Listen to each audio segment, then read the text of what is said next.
Bonjour, aujourd'hui je vais aller investiguer l'histoire de la Terre, de Gaïa, au regard de la galaxie dont elle fait partie. Je canalise les archives akashiques via ma conscience. Ce sont les mémoires de l'univers qui sont engrammées dans l'invisible. Pour plus d'explications, je t'invite à aller voir mon site internet. Les messages qui sont donc délivrés à travers cette canalisation sont une proposition à chacun d'en faire ce qu'il le souhaite en exerçant son libre arbitre et son discernement. Et maintenant, c'est parti pour la canalisation. Alors, qu'est-il important que nous sachions maintenant sur la Terre, donc sur Gaïa, sur son histoire, au regard de la galaxie dont elle fait partie? Alors, au stade où nous en sommes, nous en savons très peu. Seuls quelques initiés, quelques connectés ont eu accès à ces éléments, mais ils sont très peu diffusés parce qu'ils remettent en cause tout le paradigme dans lequel nous vivons. L'humanité est en train de monter en conscience, elle appréhende de plus en plus son environnement, son histoire. Elle a un angle de vue et une capacité de compréhension qui a énormément évolué.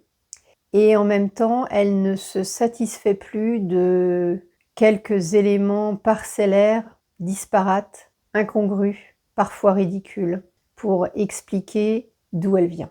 Donc l'humanité a été ensemencée à la surface de la Terre il y a maintenant très longtemps. Donc l'humanité est une création pure et simple. C'est-à-dire que lorsque l'être humain a été apporté sur Terre, il était déjà à ce stade d'évolution-là. Et donc il ne découle pas de l'évolution telle que cela nous a été présenté, du microbe aux mammifères et ensuite à l'être humain. C'est pas du tout ça. Les animaux également ont été ensemencés. Après, effectivement, il y a eu des évolutions des espèces, des adaptations, des mutations, comme ça a été le cas pour l'humanité. Mais les animaux sont également une création divine qui a été apportée à la surface de la Terre.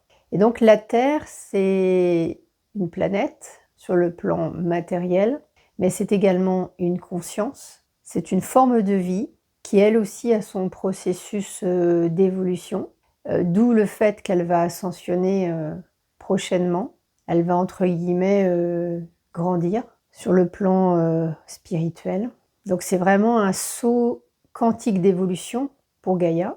La Terre a toujours été volontaire pour accueillir toutes les formes de vie qui y sont aujourd'hui. Elle a toujours été dans une approche de partenariat, de contribution au plan divin, de proposer un terrain d'évolution favorable à des êtres et des formes de vie de toute nature pour qu'elles puissent suivre un processus d'évolution comme elle.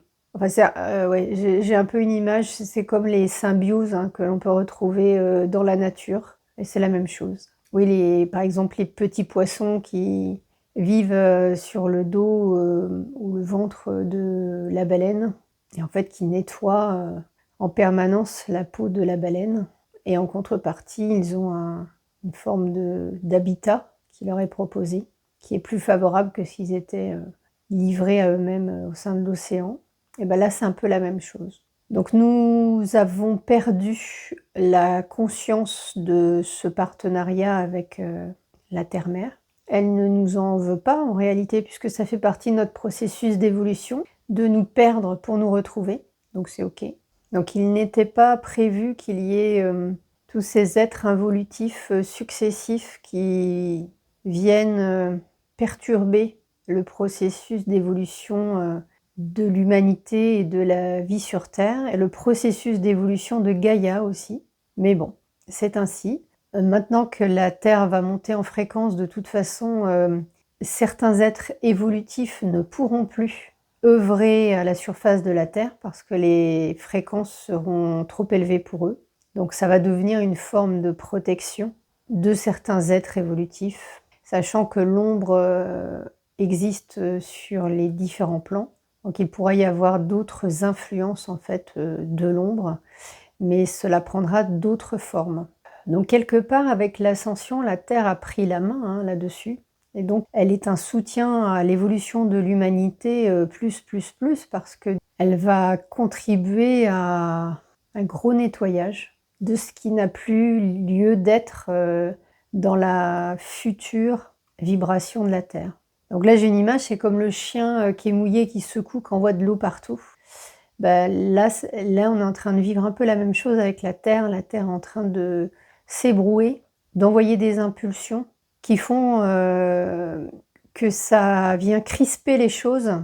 Donc on le ressent nous, l'humanité, mais en réalité c'est pas fait pour nous perturber. Mais même si ça a cet effet-là, c'est vraiment fait pour, ouais, aller purifier quelque part, en profondeur, toutes les strates. Et si c'est inconfortable pour nous, c'est parce que, nous portons à l'intérieur de nous des parties qui sont corrompues finalement, en lien avec notre, histoire, multivie, mais en lien aussi avec les endoctrinements et les pratiques involutives qui ont eu lieu à l'échelle de la Terre et qui sont quelque part engrammées en nous. Donc on a nous aussi à s'ébrouer pour arriver à se libérer de ces emprises diverses et variées. Et donc là j'ai l'image de grappins, c'est comme si on avait des grappins un peu partout sur nous et il faut qu'on arrive à enlever ces grappins qui nous freinent, qui nous font mal, qui étaient quand même une étape dans notre cheminement, mais qui n'ont plus lieu d'être et dont il faut on se sépare. Mais paradoxalement, quelque part, c'est comme si on avait une forme d'attachement à ces grappins. Donc, parce que c'est ce qu'on connaît et on est plus confort dans le connu que dans l'inconnu. Donc, du coup, on a une partie de nous qui se satisfait de ces parties corrompues quelque part, mais il est temps que l'on s'en défasse. Alors la Terre dans la galaxie, c'est un petit peu comme si c'était la petite dernière. Vous savez, dans une fratrie où il y a un nombre important d'enfants, eh bien la Terre, c'est un peu l'objet précieux, la petite dernière, donc qui se développe à son propre rythme, quand ses frères et sœurs, eux, sont à des stades d'évolution plus élevés, parce qu'ils sont plus âgés finalement. Donc j'ai un peu j'ai cette image-là. Et quelque part, c'est comme si elle était un peu coucounée par ses frères et sœurs.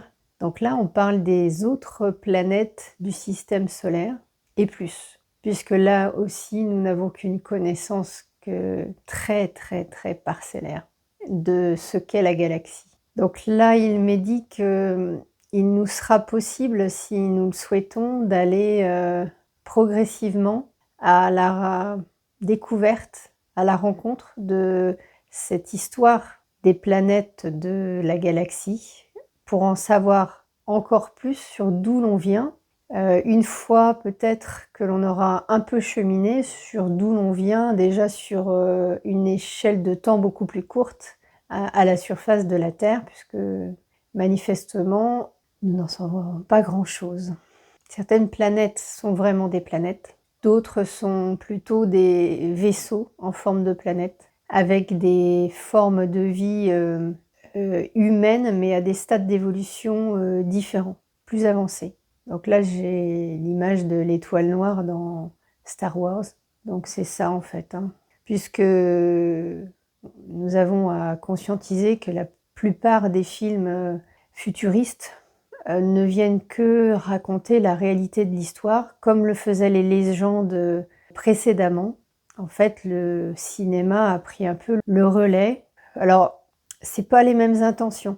Les légendes, il y avait vraiment l'intention de transmettre la réalité de l'histoire, alors que Hollywood, c'est ce que certains appellent la fabrique du consentement. C'est-à-dire que quelque part, comme on l'a vu, on est censé le savoir, on l'accepte comme une potentialité, et donc ça permet à ceux qui ont procédé au grand reset et ceux qui sont à la manœuvre de pouvoir continuer à avoir de l'emprise sur nous. Pour autant, ça reste un vecteur important de lever du voile, c'est-à-dire quelque part retourner les outils de l'ombre contre eux Donc un des prochains sujets investigables pour nous, c'est la Lune, c'est Tiamat. Et on a aussi également un chemin à faire de compréhension en lien avec les dragons et leur rôle en lien avec les planètes et la galaxie. Sommes-nous prêts à l'entendre? Telle est la question. Alors, quel est le message des guides à notre intention concernant la planète Gaïa, son histoire et l'humanité? Vous êtes en chemin pour ouvrir pleinement les yeux, accueillir la réalité qui est la vôtre, pour pouvoir modifier, faire évoluer votre positionnement par rapport à vous-même, mais également par rapport à la Terre. Réouvrir le champ de la coopération, de la symbiose, dans un bénéfice commun d'expérimentation de la vie et également de l'évolution spirituelle, qui est l'objectif numéro 1 de la conscience. Les animaux ont déjà cette conscientisation-là, ils sont déjà connectés à leur environnement et une part d'eux est connectée à Gaïa.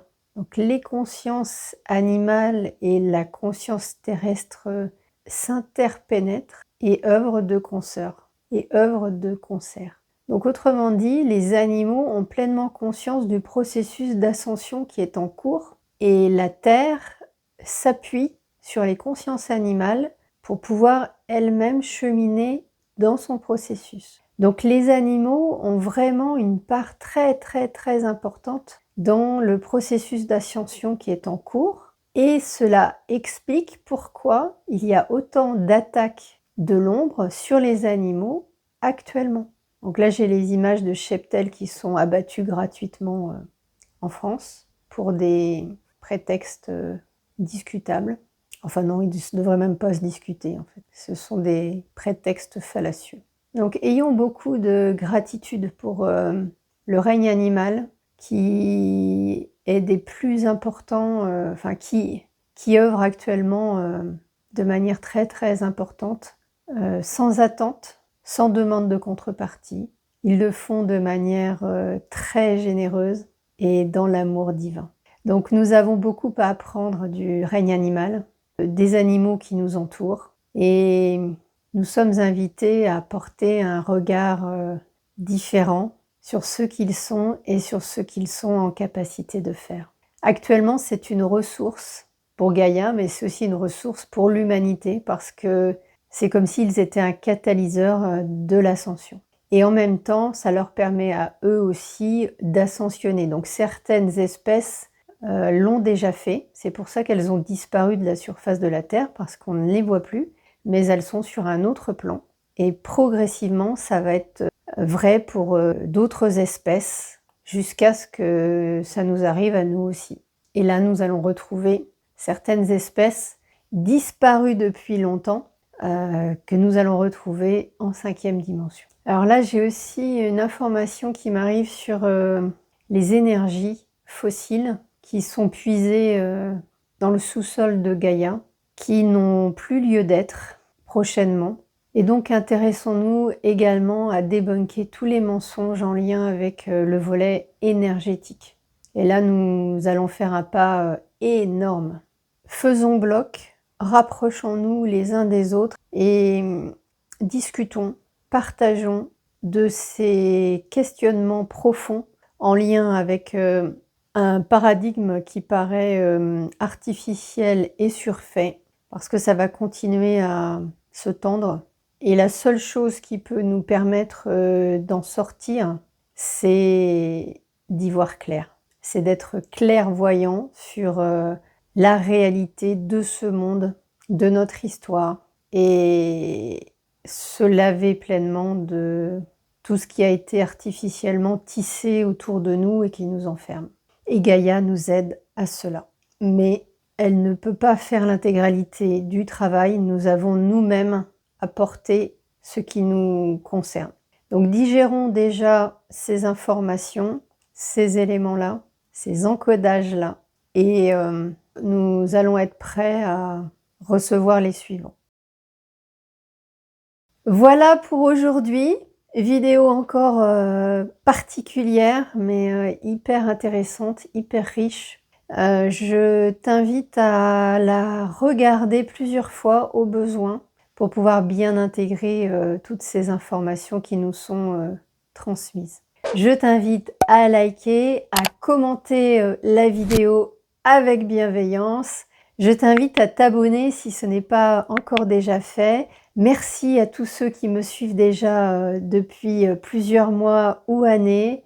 Merci et félicitations aux nouveaux venus et à très bientôt. Namasté.